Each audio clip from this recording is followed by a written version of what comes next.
भाग्य। इस दुनिया में कर्म को मानने वाले लोग कहते हैं भाग्य कुछ नहीं होता, और भाग्यवादी लोग कहते हैं किस्मत में जो लिखा होता है वही होकर रहेगा। यानी इंसान कर्म और भाग्य इन दोनों बिंदुओं की दूरी पर घूमता रहता है और एक दिन इस जग को अलविदा कहकर चला जाता है।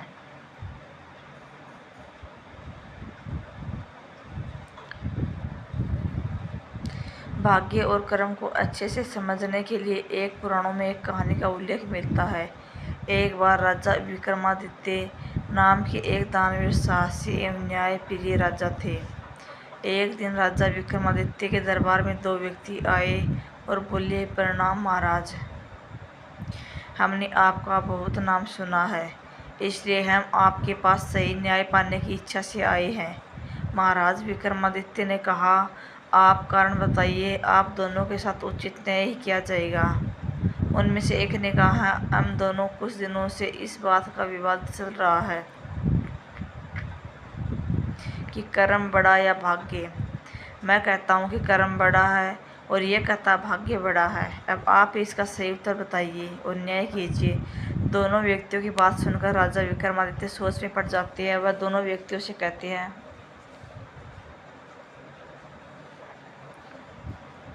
आप दोनों के इस प्रश्न का उत्तर देने के लिए मुझे थोड़ा समय चाहिए। आपके पास इस प्रश्न का उत्तर मैं 3 महीने के बाद दूंगा। आप मेरे पास 3 महीने बाद आना। तब उन्होंने कहा, ठीक है महाराज, हम दोनों आपसे ठीक 3 महीने बाद ही मिलेंगे। उन दोनों व्यक्तियों के जाने के बाद राजा विक्रमादित्य उलझन में पड़ जाते हैं और प्रश्न का उत्तर जानने के लिए उन्होंने मन में कुछ विचार किया। उन्होंने 3 माह के लिए राज्य का कार्यभार अपने मुख्य सेनापति को सौंप दिया और स्वयं राजा विक्रमादित्य भेष बदलकर नजदीक के दूसरे राज्य में पहुंचे। वहां राजा विक्रमादित्य को एक व्यापारी मिला। व्यापारी ने राजा से कहा कि लगता है तुम नगर में नए आए हो, तुम्हें पहले कभी नहीं देखा। तब राजा ने कहा, मेरा नाम विक्रम है, मैं आज ही यहाँ आया हूँ। इस समय मैं आपकी तलाश में जा रहा हूँ, काम की तलाश में जा रहा हूँ। अगर आपके पास कोई काम मिल जाए तो बहुत मेहरबानी होगी। व्यापारी ने कहा, हाँ, मुझे एक सेवक की ज़रूरत है।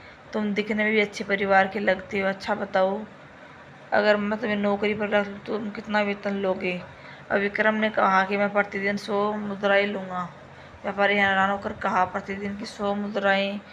आखिर तुम ऐसा क्या गुण है जो तुम इतना अधिक वेतन मांग रहे हो? विक्रम ने कहा, आप मुझे एक बार रख कर तो देखिए, आपको मैं शिकायत का मौका नहीं दूंगा। मैं वह काम भी कर सकता हूँ जो कोई दूसरा नहीं कर सकता। व्यापारी ने कहा, तुम्हारी बातों में आत्मविश्वास दिख रहा है। ऐसी बात है तो आज से तुम्हारी नौकरी पक्की है। दिन भर काम करने के बाद राजा विक्रमादित्य को 100 मुद्राएं मिली। उनमें से आधी उन्होंने ब्राह्मणों को दे दी, बाकी बची मुद्राओं में से आधी उन्होंने गरीबों और भिखारियों में बांट दी और शेष में से कुछ साधु सन्यासियों को दे दी तथा कुछ अपने खाने पीने के लिए अपने पास रख ली। राजा विक्रमादित्य अपनी थाली लेकर जब भोजन ग्रहण करने बैठा, तभी अचानक साधु महात्मा उनके पास आए। उन्होंने कहा, बेटा, मैं बहुत भूखा हूँ, कुछ खाने को दे दो तो तुम्हारी विशेष कृपा होगी। विक्रम ने कहा, हाँ महाराज, जरूर मिलेगा, ये लीजिए, भोजन ग्रहण कीजिए। साधु ने कहा, खुश रहो बेटा, भगवान तुम्हारा भला करे। राजा विक्रमादित्य ने अपनी थाली साधु महाराज के आगे रख दी और साधु बाबा भोजन करके उन्हें आशीर्वाद देकर चले गए।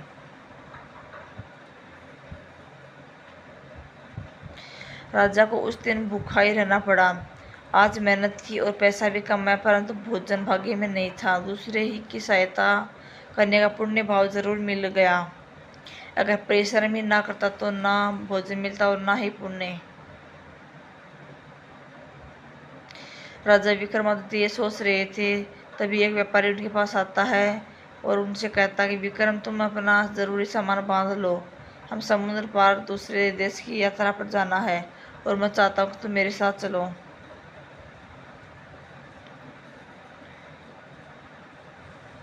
विक्रम ने कहा, ठीक है सेठ जी, जैसी आपकी आज्ञा। व्यापारी विक्रम और कुछ अन्य सेवकों के साथ विदेश यात्रा के लिए निकल पड़ता है। एक दिन अचानक समुद्र में तूफान आ जाता है और तूफान में जब जहाज डगमगाने लगा तो सभी लोग घबरा गए।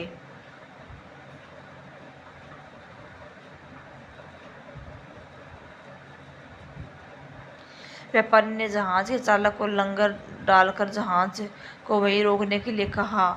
व्यापारी ने कहा, तूफान रुकने के बाद आगे चलेंगे। थोड़ी देर बाद जब तूफान थम गया तभी व्यापारी ने कहा, लेकिन वह उठ नहीं रहा था। व्यापारी ने विक्रम से कहा, चालक से लंगर नहीं उठ रहा है। तुमने कहा था कि तुम वह काम भी नहीं कर सकते हो जो कोई और नहीं कर सकता। अभी संकट में सभी को बचाओ। विक्रम ने कहा, आप घबराए नहीं, मैं अभी लंगर उठा देता हूँ। राजा विक्रमादित्य ने जहाज से नीचे उतरे और पूरी ताकत से उन्हें लंगर उठाया तो वह तुरंत उठ गया और जहाज आगे बढ़ने लगा। राजा जहाज में चढ़ने लगे कि तभी जहाज लकड़ी टूट गई और उनके हाथ में आ गई। उसी समय ऊंची लहरें आई और जहाज को राजा से दूर ले गई। राजा टूटी लकड़ी के सहारे तैरने लगे, तभी जहाज हिचकोले खाने लगा और थोड़ी ही देर में जहाज समुद्र में डूब गया। विक्रमादित्य को लगा भाग्य से वह बच गया। उन्होंने लंगर उठाकर कर्म किया था, तभी भाग्य में ही ने उनका साथ दिया।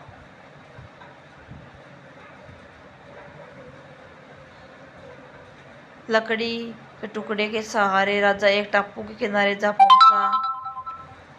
पहुंचा। वहां पर राजा ने देखा कि वहां की प्रजा उदासी छाई हुई थी। राजा ने एक व्यक्ति से पूछा, यह पूरे नगर में उदासी कैसी है? उस व्यक्ति ने कहा, किसी राज्य में राजकुमारी आज रात 12 बजे मरने वाली हो। उस राज्य में शोक नहीं होगा तो क्या होगा? राजा ने कहा, मैं कुछ समझा नहीं श्रीमान। तब उस व्यक्ति ने कहा, हमारे राजकुमारी के भाग्य में लिखा कि आज रात 12 बजे एक सांप के काटने से उसकी मृत्यु हो जाएगी। तो विक्रम ने कहा, मुझे यहाँ के राजा से मिलना है।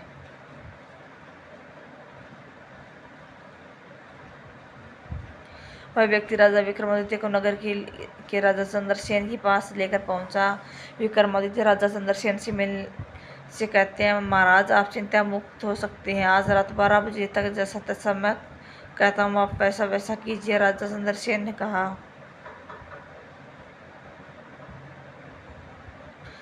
अगर तुम हमारी विपदा दूर कर दो तो हम तुम्हें मुंह मांगा इनाम देंगे। विक्रमादित्य ने महाराज से कहा, जितना हो सके आप राजकुमारी से दान पुण्य का कर्म करवाइए। राजा चंद्रसेन ने उससे पूछा कि दान पुण्य कर्म तो क्या ये एक समस्या टल जाएगी? तो विक्रमादित्य ने कहा,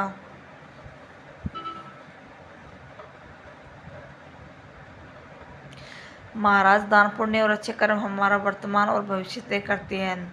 हमें भविष्य की चिंता में वर्तमान के कर्म नहीं छोड़ने चाहिए। हमारा वर्तमान ही हमारा भविष्य तय करता है। राजा विक्रमादित्य के कहने पर राजा चंद्रसेन ने राजकुमारी के हाथों दान पुण्य करवाना आरंभ कर दिया। राजकुमारी सैनिकों के साथ नगर में हर व्यक्ति को दान में अनाज, कपड़े, धन आदि सभी सहायक वस्तुएं बांट रही थी। तभी राजकुमार की नजर एक नेवले और सांप पर पड़ती है। राजकुमारी ने कहा, लगता है नेवला आज सांप को मार ही डालेगा।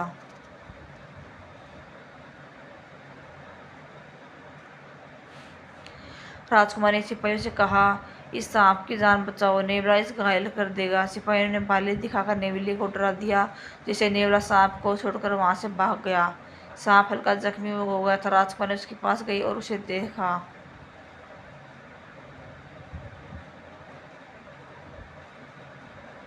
इस सांप को चोट लगी है, लेकिन उसका घाव गहरा नहीं है, कुछ दिन में ठीक हो जाएगा। राजकुमारी ने सिपाही से कहा कि सांप को एक कटोरी में थोड़ा दूध लेकर आओ। सांप भूखा था, इसलिए उसने जल्दी जल्दी सारा दूध पी लिया। कुछ देर बाद सांप भी की माँ वहाँ आ जाती है।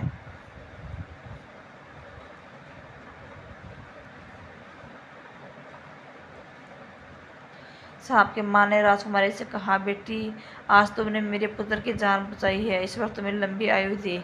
जैसे नागिन राजकुमारी को लंबी आयु देने का वरदान देते, उसी समय राजा चंद्रसेन और विक्रमादित्य वहाँ पहुँचते हैं। तब विक्रमादित्य ने उस नागिन से कहा, आप मेरा प्रणाम स्वीकार करें। आपने अनजाने में इस बच्ची को दीर्घायु का वरदान दिया है। जो कि आज रात 12 बजे एक सांप के काटने से मरने वाली थी। सांप की माँ ने कहा, शायद इसका भाग्य अच्छा है। रात 12 बजे से पहले मेरे द्वारा दीर्घायु का वरदान मिलने से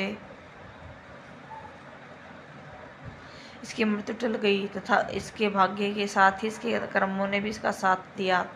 तभी वहाँ सांप आ जाता है जिसके द्वारा राजकुमारी की मृत्यु लिखी थी।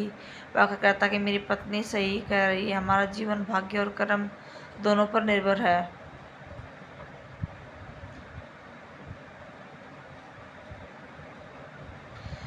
अब मैं इस बच्चे की जान नहीं लूँगा। इसके भाग्य में दीर्घायु होने का वरदान प्राप्त था।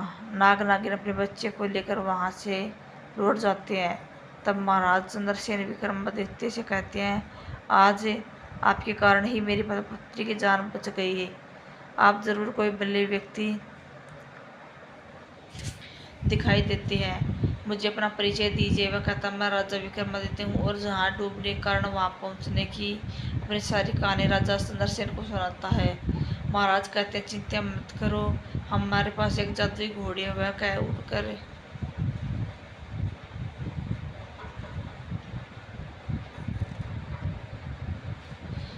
दुनिया के किसी भी कोने में जा सकती है। आप उस पर बैठकर समय से अपने देश लौट जाएंगे। और फिर राजा विक्रमादित्य उस जादुई घोड़ी पर सवार होकर अपने नगर पहुंचते। अगले दिन राजा विक्रमादित्य ने दोनों व्यक्तियों को महल में बुलाया और कहा, आपके प्रश्नों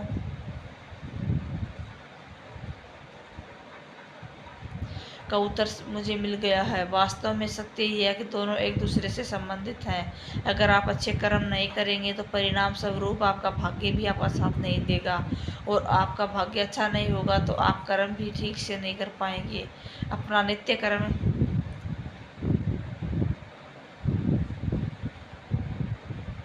करो।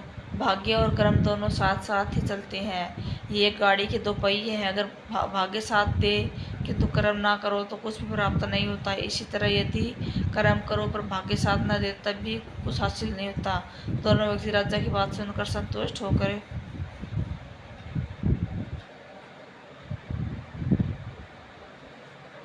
चले गए, क्योंकि कर्म न करने की अपेक्षा कर्म करना ही श्रेष्ठ है। अगर आपने कर्म किया तो उसका फल आपको अवश्य मिलेगा। अनुकूल कर्म किया जाए तो भाग्य को अपने ओर मोड़ा जा सकता, परंतु भाग्य के सहारे बैठकर कर्मों से दूरी बना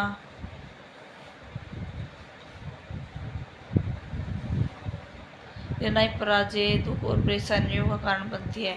कर्म या भाग्य